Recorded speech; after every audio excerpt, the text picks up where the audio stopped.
എൻ്റെയൊക്കെ കുട്ടിക്കാലത്തുണ്ടല്ലോ ഞാൻ ഒരുപാട് നീന്താനും വെള്ളത്തിൽ കളിക്കുകയൊക്കെ ചെയ്തിട്ടുണ്ട് കേട്ടോ. പാടത്തൊക്കെ മഴ പെയ്യുന്ന സമയങ്ങളിലൊക്കെ ഒത്തിരി വെള്ളം കെട്ടി കിടക്കുന്ന സമയമൊക്കെ ആയിരിക്കില്ലേ, ആ സമയത്തൊക്കെ ഞങ്ങൾ വട്ടകയും കൊണ്ടൊക്കെ കൂട്ടുകാർ കൂടി ഇറങ്ങായിരുന്നു.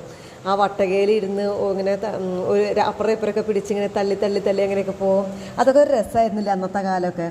ഇന്നത്തെ കാലത്ത് നമ്മൾ ചെളിയിൽ ചവിട്ടുമോ, എന്നിട്ട് വെള്ളത്തിലേക്ക് കാല് കുത്താൻ തന്നെ എല്ലാവർക്കും മടിയാണല്ലേ. നീന്തലൊക്കെ എപ്പോഴും പഠിച്ചിരിക്കുക എന്നുള്ളത് നല്ലൊരു കാര്യം തന്നെയല്ലേ. നീന്തൽ അപ്പോൾ അത് ഇന്ന സ്ഥലമൊന്നുമില്ല, ഏത് സ്ഥലത്തായാലും വെള്ളം എവിടെയുള്ളത് നല്ല രീതിയിൽ വെള്ളം കെട്ടി കിടക്കുന്ന സ്ഥലങ്ങളിൽ നീന്തൽ പഠിപ്പിക്കുക, നീന്തൽ പഠിക്കാനുള്ള സാഹചര്യം ഒരുക്കി കൊടുക്കുക, നല്ലൊരു കാര്യമല്ലേ. എനിക്ക് അന്ധകാലത്ത് തുടങ്ങി നീന്തൽ പഠിക്കാൻ ശ്രമിച്ചിട്ട് ഇതുവരെ എനിക്ക് സാധിച്ചിട്ടില്ല കേട്ടോ. ഇത്രയും പ്രായമായിട്ട് എനിക്ക് സാധിച്ചിട്ടില്ല. അത് വേറൊന്നും കൊണ്ടല്ല, എനിക്ക് താല്പര്യം തോന്നിയിട്ടില്ല നീന്തലിനോട്.